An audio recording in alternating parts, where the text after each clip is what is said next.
Bueno, buenos días a todos. Muchas gracias de nuevo por estar en este espacio. En esta oportunidad tengo a un invitado que lo aprecio mucho. Fue un profesor de mi progrado, de mi pregrado. Conversamos mucho por fuera también de los salones porque su perspectiva me parece muy interesante en temas de trabajo, de la vida. Discutimos muchísimas cosas sobre el sentido de vida, recuerdo alguna vez. Pues me parecía importante escuchar su voz en este momento. Entonces, es Francisco Páez. Francisco, bienvenido, Paco. Pues te voy a decir Paco porque siempre eres Paco. Bienvenido y muchas gracias por atender mi invitación. Gracias, Cristian. Realmente es un gusto poder conversar contigo, sobre todo sabiendo que esta conversación es pública, la otra gente la va a ver, pero lo que realmente me da gusto es charlar contigo. Qué rico. No, profe, en serio, chévere verlo. Hablábamos un poco ahorita que nos estábamos saludando como hace mucho no nos vemos. ¿En qué anda, profe? ¿Qué anda Pues haciendo? estoy bien, Cristian, estoy bien. En este momento estoy en Montreal. Este es mi cuarto año acá. Ujú, Llegué en el año 2016 con motivo de los estudios doctorales, que la mayoría de los profesores que no tenemos doctorado tenemos que avanzar para seguir creciendo en la carrera académica, desarrollando un doctorado en la Universidad de Montreal, ujú. dedicado a mis cuestiones organizacionales, con pequeñitos ajustes ahí teóricos. Y ahorita pues en tiempo de pandemia, así esté en Montreal y así esté haciendo un doctorado, pues estoy igual que el resto del planeta. O sea, cuando tú hablas con la gente, tú me dices, ¿en qué está? En lo mismo que el resto. Encerrado, trabajando en la casa, cuidándome la salud, haciendo mercado de a poquitos, todo igual, igual que el resto. Pero eso nos puede ayudar a como a entrar en ese tema. ¿Usted cree, digamos, que este tema de ser migrante, de estar en un país que no es el natal, tiene algunas particularidades o usted las ha sentido, digamos, como estudiante? Sí, lo que pasa es que no es tan correcto hablar de un estudiante como un migrante, porque un migrante tiene un origen, un movimiento y un destino. Y normalmente el destino es diferente del punto de salida. Okay. Los estudiantes internacionales no tenemos ese destino diferente del punto de salida. Nosotros pensamos, la mayoría, volver siempre a nuestros países. Entonces uno no es en sentido estricto un migrante. No se fue, pero uno vuelve. Claro. Sin embargo, después de 4 años, uno ya se ha ido un poco. Uno ya no es el mismo, uno ya ha cambiado cosas, pero uno tampoco ha construido al otro lado lo suficiente como para decir es que yo me voy a quedar acá o tengo unas condiciones de vida que me permitan quedarme y me estoy cuidando y me estoy guardando para ello. Ujú. Entonces, los estudiantes internacionales, mi caso y el de miles en Canadá, miles de personas, es exactamente el mismo. Es un poco viscoso porque decir, cuando el Estado habla, habla para sus ciudadanos y dice hay una serie de ayudas que nosotros vamos a dar a los ciudadanos. Tú sabes que luego el Estado dice vamos a cuidar en este tiempo de pandemia a nuestros residentes permanentes. Tú Ujú, no clasificas. Vamos a ofrecer ayudas económicas y por lo menos la salud va a estar cubierta para los residentes temporales. Tú no lo eres. ujú. Vamos a dar mercados a las personas que están ilegales. Tú no clasificas ni siquiera como ilegal porque tú estás legal. Entonces, siendo estudiante y siendo una fuerza interesante para todas las culturas, porque tú vienes a aprender, a entregar, tú mueves un sector importante de la economía, el transporte, las bibliotecas, pero también los bares, la ropa barata, un montón de cosas. Tú no, tú eres el último de la fila. Y en ese sentido, profe, aparte de su experiencia, como que ha notado usted en esa experiencia, no sé si ha tenido compañeros, estudiantes internacionales o de pronto sí contacto con personas que han migrado, ¿cómo, qué ha visto usted, qué particularidades ha visto de pronto que esta pandemia esté generando en estas personas que están por fuera de su país? Claro, es decir, todos somos los mismos, estamos fuera del país, solo que hay unas cosas particulares como Ujú, estudiante internacional. Las personas que llegan a este proceso de migración depende cuánto tiempo lleven aquí, porque si llevan ya un buen tiempo y ya han sido integrados como un residente permanente, el Estado digamos, es forma de como este Estado funciona, ujú, eh, digamos, cuida mucho a sus ciudadanos. De hecho, les asegura, no importa si pierde su empleo, le vamos a asegurar un ingreso semanal durante hasta 4 meses, mientras dure todo esto. Pero a la vez el Estado está atendiendo a las empresas. Entonces, desde el punto de vista del ingreso, el residente temporal o el ciudadano no lo siente tan fuerte. Entonces, el migrante, si es un migrante cuyo destino es quedarse e implantarse, ese migrante sí se siente muy cuidado y muy protegido. Ujú, Lo mismo la salud. La salud aquí es la misma y es universal. No tiene que estar pendiente como en Colombia de la IPS, que es mejor esta que la otra, que el CISBEN. No. Todos entran al mismo sistema de salud, que es el sistema estatal. Entonces se siente protegido y cuidado como cualquier otra persona. El que ya es residente temporal es casi un ciudadano, entonces no tiene ninguna diferencia. Los colegios paran, pero si los colegios paran, asumen que los padres de familia están en sus casas cuidando a los niños. Entonces, adicionalmente, al dinero que dan para compensar la falta de salario, dan un dinero adicional porque los niños están en casa y tienen que asegurar la comida.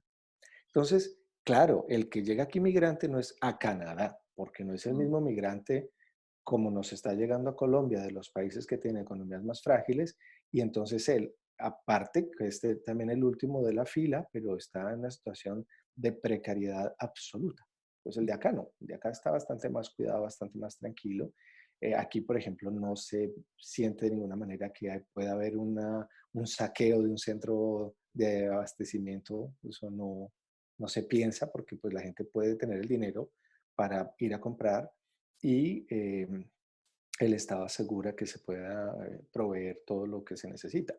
ujú, Una de las cosas que pronto es diferente Canadá de Colombia es que en Colombia se empieza a hablar de desabastecimiento porque no han llegado productos del extranjero, pero aquí en Canadá los productos del extranjero siguen llegando, básicamente porque llegan de Estados Unidos. Pero lo que tiene asustado al gobierno en este momento es el ciclo del cultivo, el ciclo agrícola, ujú. porque el invierno todavía no termina. Aquí hoy estamos a 11 grados y hay pronóstico de nieve para este fin de semana y estamos en la primera semana de mayo. Para que los cultivadores puedan cultivar necesitan que durante 5 días seguidos la temperatura sea de 20 grados. Entonces estamos muy lejos todavía de tener esos 20 grados. Y si no se siembra en mayo, no cosechas en octubre y el invierno próximo, ese sí es de hambre. Ok. Mientras que en Colombia, por la temperatura estable de los pisos térmicos, pues siembras hoy y en 4 meses algo tienes. Maíz, papa, tomate, lechugas, algo tienes. Aquí no, hay una carrera contra el tiempo, pero el tiempo es el tiempo atmosférico y el clima, no. Ujú, Entonces, eso, por ejemplo, le pone a esto una ansiedad particular. En este momento, muchos de los migrantes que están se están empleando como para la siembra, se están yendo a los campos para ayudar a sembrar, porque si la gente no hace eso, entonces tú encuentras médicos, ingenieros, psicólogos, sociólogos, con maestrías, lo que sea, pero el llamado del gobierno es vayan a los campos a sembrar, porque necesitamos tener la comida lista. En Colombia yo no he visto eso. Está el campo, está el clima, está la tierra fértil, está el agua, está la gente, pero yo no O sea, siento allá que, hay una promoción de que más gente se dedique al tema agrícola. claro, así sea temporal. El gobierno lo que dice es, no importa, por 3 meses venga y trabaja en el campo. Ujú, Venga y trabaja en el campo y se le va a pagar muy bien. Y preferible que haga eso y que no esté en la lista de los que reciben el beneficio por desempleo. ujú, Eso es interesante. Entonces al migrante le dicen, venga y trabaja así sea en eso, que son cosas esenciales a largo plazo.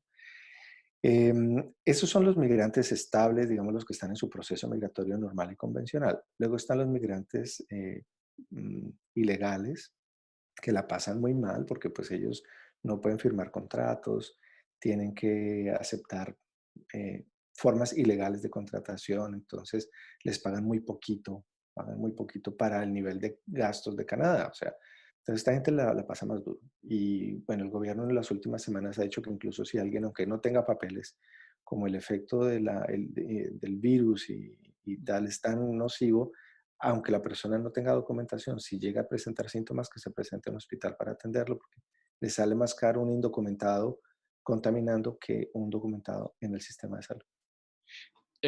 digamos que lo más cercano al que yo estoy, digamos, a la migración o aquí en Colombia, y sería interesante de pronto hablar de ese tema, profe, es esto que he visto que ha pasado con los venezolanos.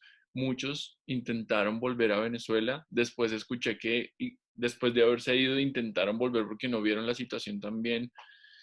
La migración es una decisión, me parece a mí muy difícil, o sea, implica muchos cambios. Y ahora que usted hablaba de eso, es muchas veces las personas que migran e incluso que deciden ser estudiantes internacionales con alguna intención de migrar, eh, no, no lo piensan tan bien, tan claramente, creo yo. Y no sé si este momento es un momento de esas decisiones de me voy a devolver, esto no es para mí, porque incluso sin pandemia, los arrepentimientos de las migraciones son bastantes. No sé si usted sabe un poco de eso, pero sí. Sí, aquí un día un amigo estaba en un desparche horroroso y entonces le dio por poner en un grupo de Facebook que es de colombianos que vivimos acá, que quería tomarse un café con alguien. Estaba desesperado, que quién se tomaba un café esa tarde. Se inscribieron 60 personas a tomarse el café con este personaje. Yo me inscribí, por eso terminé allá metido tomando café. Total que tuvimos que armar otra cosa, ya no fue solamente un café. Y éramos un grupo de 20 y algo, finalmente los que llegaron. Yo creo que la tercera parte de los que estaban ahí estaban considerando regresarse para Colombia. Entonces, imagínate, ya desde el punto de vista académico, uno dice, oye, hice un grupo focal maravilloso.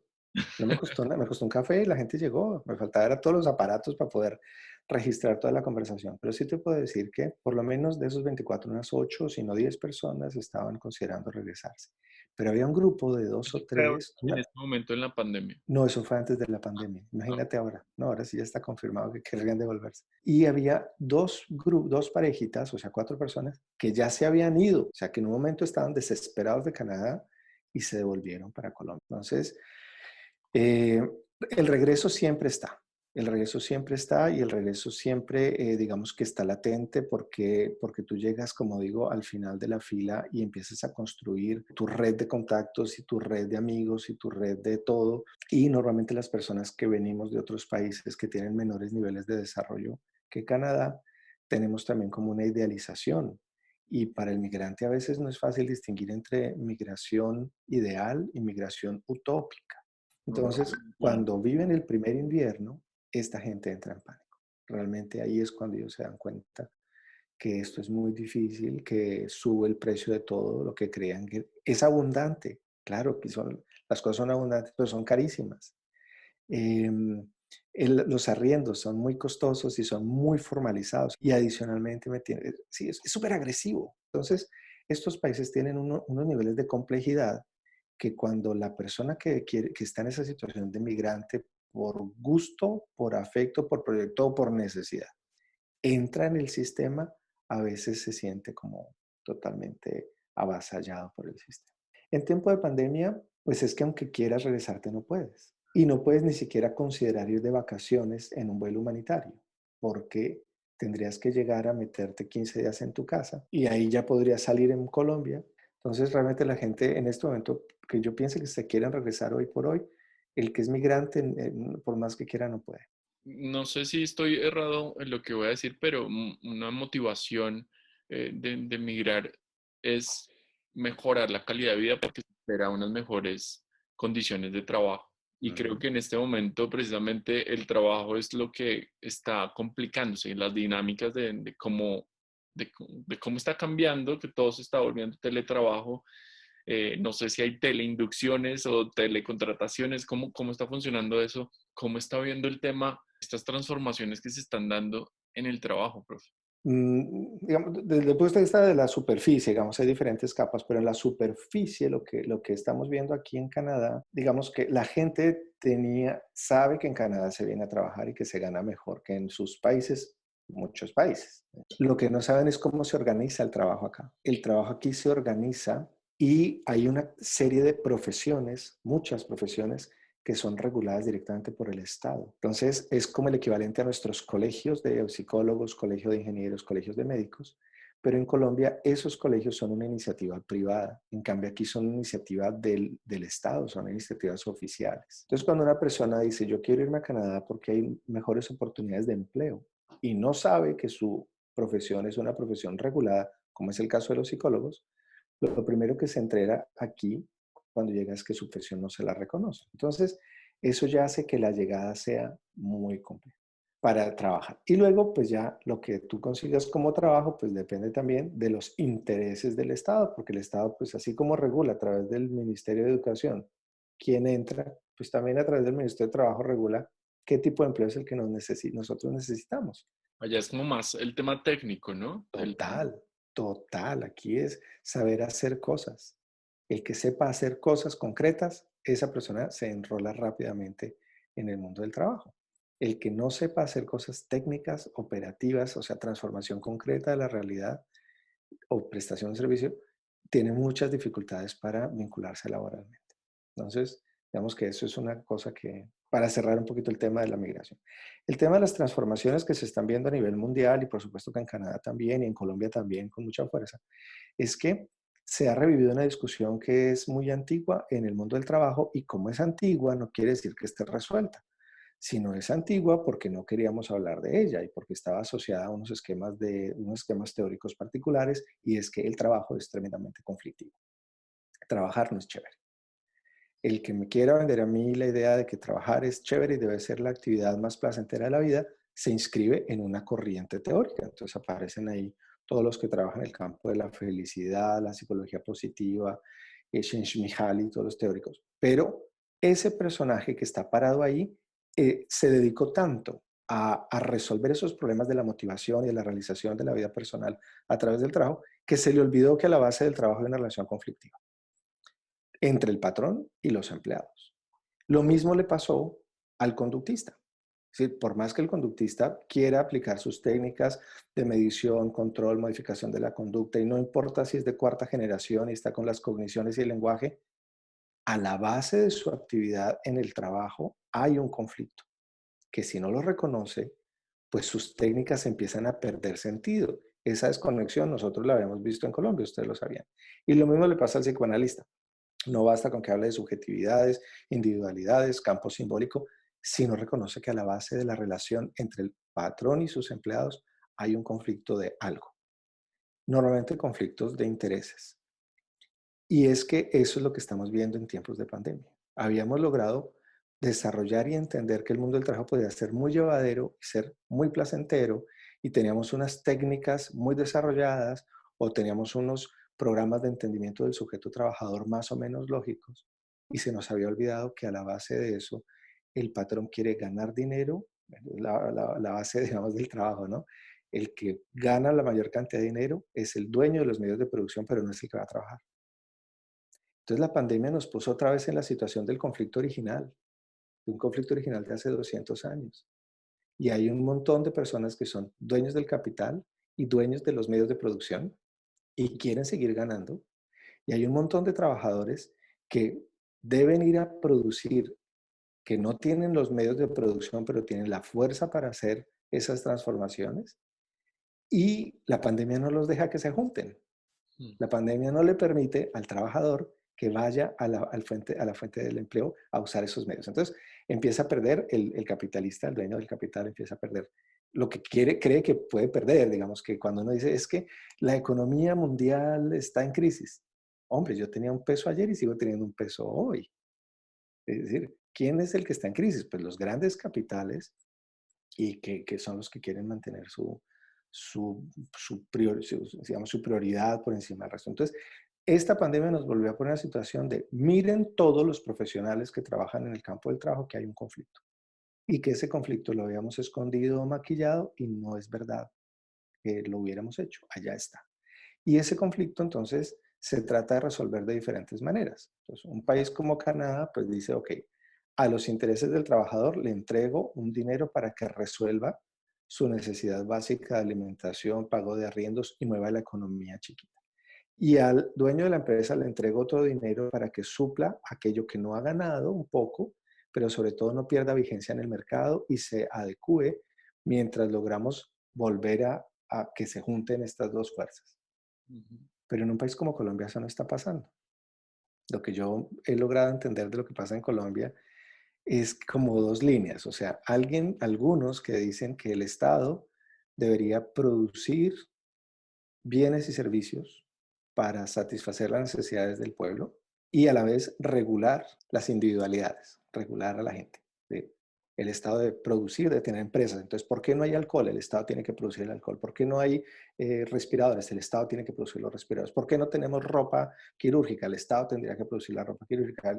Las UCI del Estado, ¿dónde están las UCI del Estado? Entonces, pide eso y pide a la vez que se regulen las individualidades. Entonces, meta periodos de cuaresma, regule qué empresas son las que van a salir al mercado, organice cómo van a ser los precios. Pero hay otras corrientes allá en Colombia que dicen, no, los neoliberales radicales, que se regulen solos. Deje al empresario que pueda producir alcohol, que produzca alcohol. bueno o malo, pero ahí hay algo para vender. Y deje que el ciudadano salga, así se enferme, déjelo, porque eso es lo que va a mover la economía.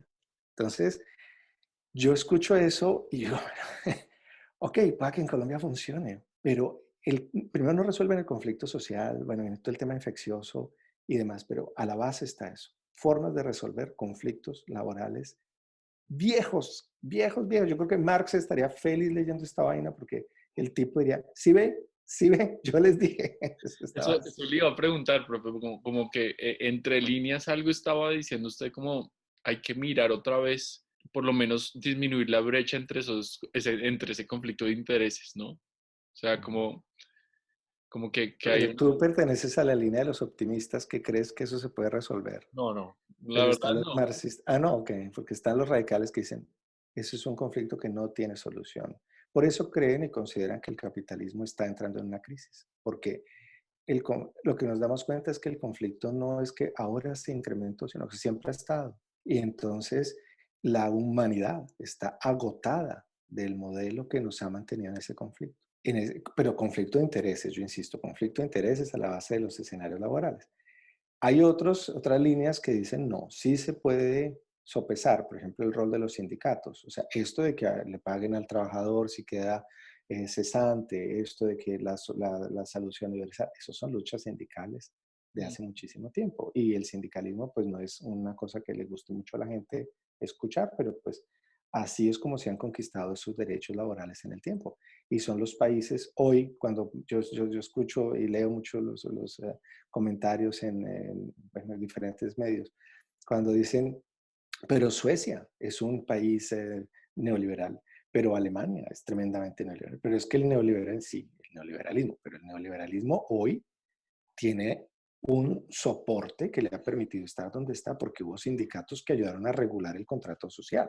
En cambio, nosotros en nuestro país, como no tenemos sindicatos, un cuerpo sindical interesante que haga esa tarea, pues es cada individuo negociando su calidad de trabajo con su patrón. En esa relación es completamente asimétrica, porque el día que me quieran echar del trabajo me cancelan mi contrato individual de trabajo y no tengo ninguna forma de hacerle presión al patrón. Mm. Entonces, esos países que hoy tienen cierto bienestar y que responden neoliberalmente, vamos a decirlo así, a la base tienen los contratos sociales que se configuraron en los años 70 y 80, que fueron conquistados por los sindicatos de los diferentes países, Gran Bretaña, Canadá y demás. Eso le iba a preguntar, profe. ¿Eso hace distinto Canadá de Colombia? Para mí sí, desde mi punto de vista, por lo que estoy estudiando ahorita sí. Aquí el 40% de la fuerza laboral está sindicalizada y en Colombia menos del 6%. Entonces, cuando en los años 70 y 80 las grandes industrias, a pesar de que la industrialización es un fenómeno del siglo pasado completo, pero a pesar de que en los años 70 y 80 la industrialización empieza a pasar a la siguiente fase de la tecnología, los sindicatos ya habían conquistado condiciones de trabajo con un margen mínimo de equidad. Okay. En Colombia no logramos, en los años 70 y 80 no había un sindicato fuerte porque estábamos en plena guerrilla y digamos que la asociación en Colombia estaba, hasta la fecha lo sigue estando, estigmatizada de que los grupos de trabajadores, las asociaciones laborales podrían ser grupos de izquierda. Entonces, todo lo que le oriera a socialismo y comunismo en el país, el mío, de Colombia, no era muy bien visto. ¿Cómo se ven los sindicatos? ¿Cuál es la imagen que se ven en los sindicatos en Canadá o en países como... Igual no es favorable. ¿No? Igual no es favorable. No, porque el empleador sabe que si su empresa tiene un sindicato, eso deprecia su empresa. Ok. Él no, es decir, el patrón, por lo que te digo, esto es un conflicto. El sindicato no está para poner feliz al empleador. Ujú. Pero ¿a qué llega el empleador, el sindicato? A decirle, nosotros vamos a trabajar en estas condiciones. ¿Cuánto quiere ganar? Piénselo. Gane lo que quiera, pero no de cualquier modo. Entonces, aquí trabajamos 8 horas con seguridad y salud en el trabajo, con implementos tal, por horarios. Mi hora termina a las 5, cualquier cosa extra me la tiene que pagar. Si hay oportunidades de formación, tenemos que tener unos criterios claros, porque no puede ser que la formación quede siempre restringida en unos mismos trabajadores. Si alguien se enferma, ¿cómo vamos a hacer para reponer eso? ¿Usted cómo va a asegurarnos aquí la estabilidad laboral? Eso, el tema de la estabilidad es transversal a todas las negociaciones colectivas, también en Colombia. Usted no puede echar a la gente porque sí, ¿sí?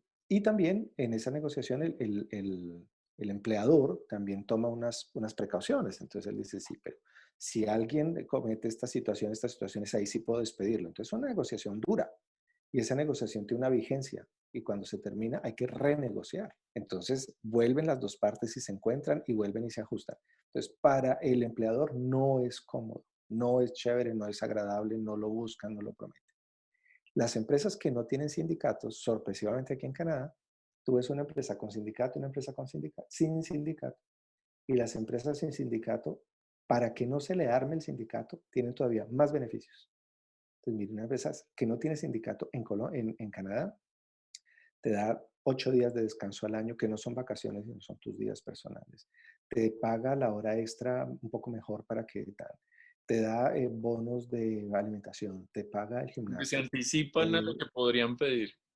Claro, y dan más. El dueño del capital es más laxo con una empresa no sindicalizada, de susto que se le arma el sindicato. Entonces, el sindicato, fíjate el efecto que tiene.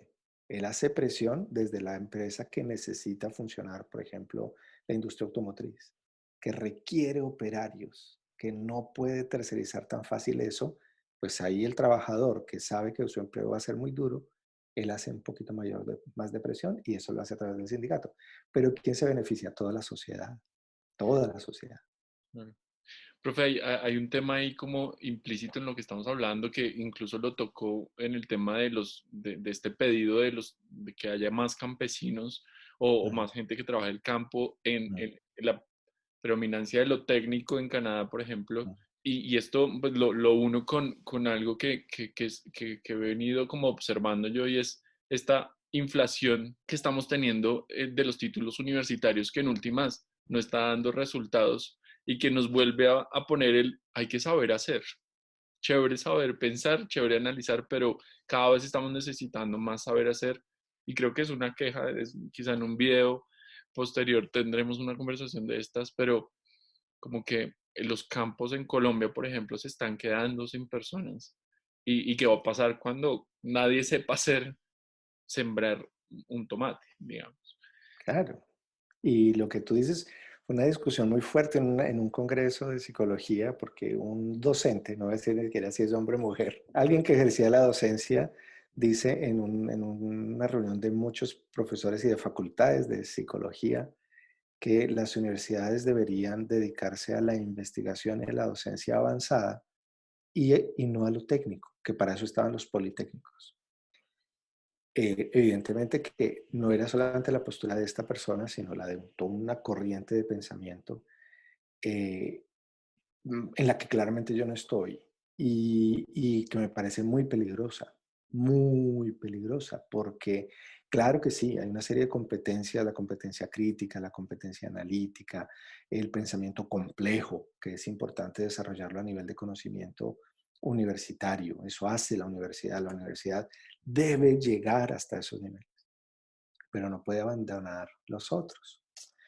¿Cómo se hace eso? Eso es muy difícil de hacer porque es muy costoso.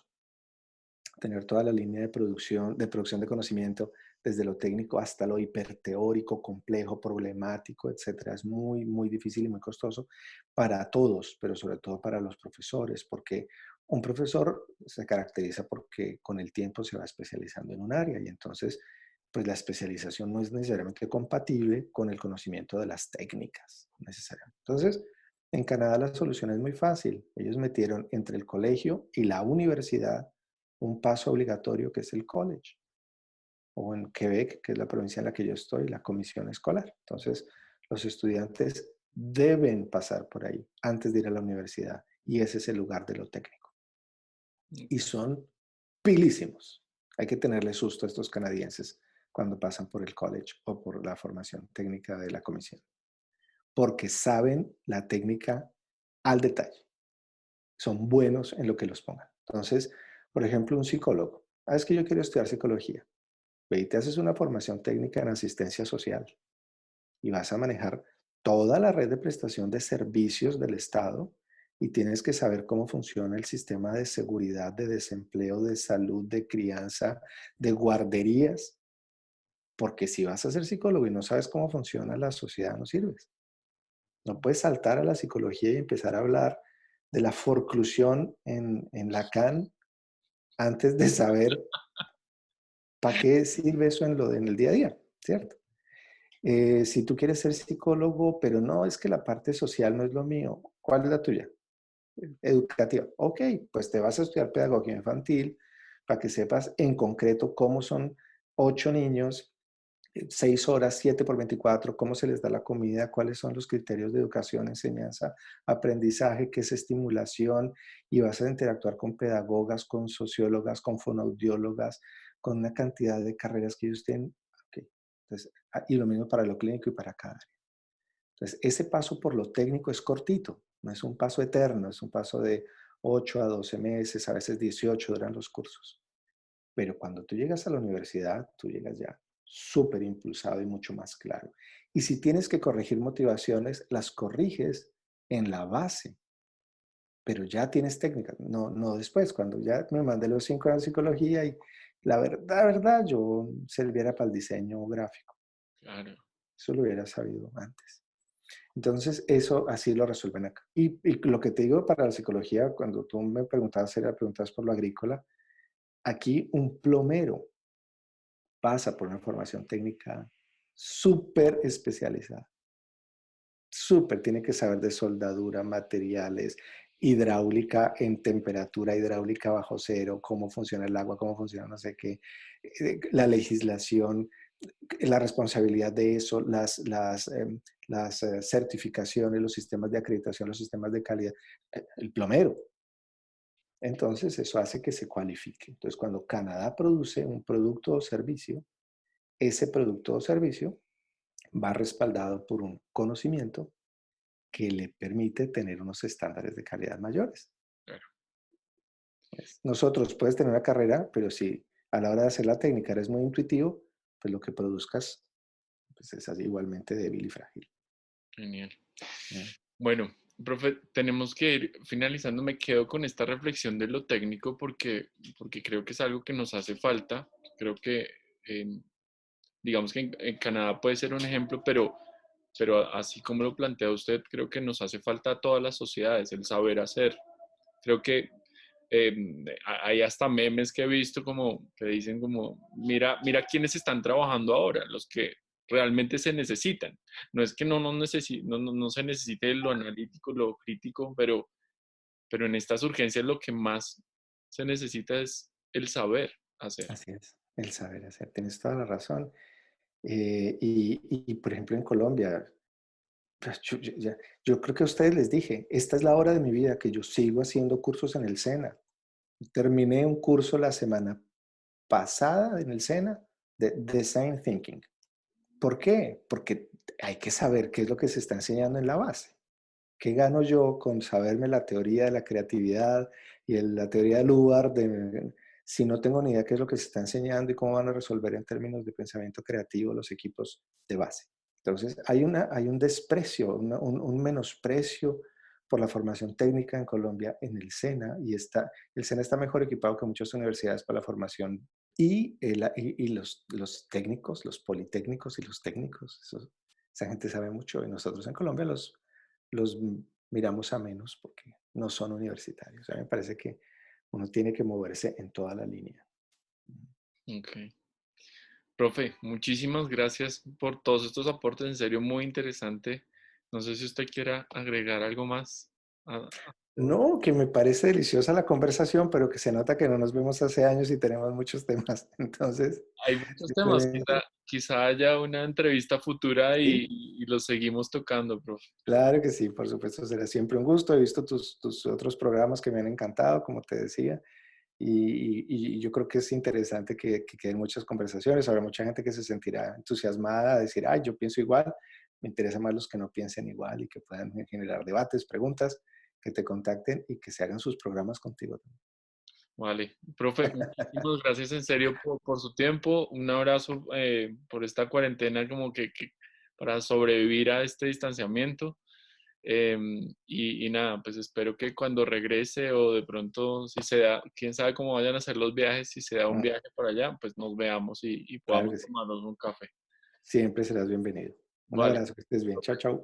Muchas gracias.